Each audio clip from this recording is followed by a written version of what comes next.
President Biden is deeply shocked, concerned, and angry at Israeli behavior in Gaza. We know this because every few days there's a new round of reports in corporate media telling us exactly this.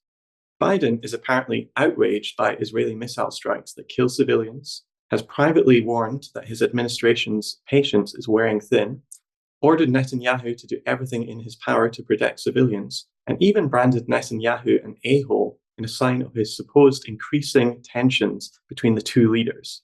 And yet these leaks stand in direct contrast to the very public actions of President Biden and his administration, which has repeatedly stated that there are no red lines that Israel could cross, effectively giving it a free hand to carry out whatever violence it wishes with virtually no consequences. The US continues to send billions of dollars worth of aid to Israel, having approved more than 100 arms sales since October 7th alone.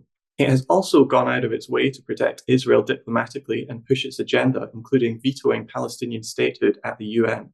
So, how to explain these reports about Biden being so aghast at Israeli actions? Well, most of these stories are based off of anonymous leaks given to sympathetic reporters and are based on nothing more than hearsay from administration officials. Public opinion, both regionally and in the United States, has turned against Israel.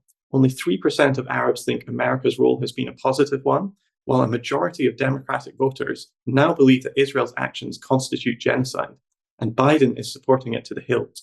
And that is the point of these stories, to distance the US government from the genocide and to hide the fact that it is a direct participant in it. Media, therefore, who publish these non-stories are directly aiding the Biden administration wash their blood off of their hands. They should, instead, be highlighting the US's role in all of this. Unfortunately, they do the opposite. My advice? Check your sources. We should all be highly skeptical of any news reports we see that are based off of anonymous government sources. We don't need more access journalism that uncritically repeats what is told by administration officials. That is, after all, how we got into deadly wars in Afghanistan, Libya, and Iraq. We need quality, independent journalism that will hold governments and other powerful entities to account. For more of that, check out MintPress News or go to Project Censored for our curated list of independent news sources.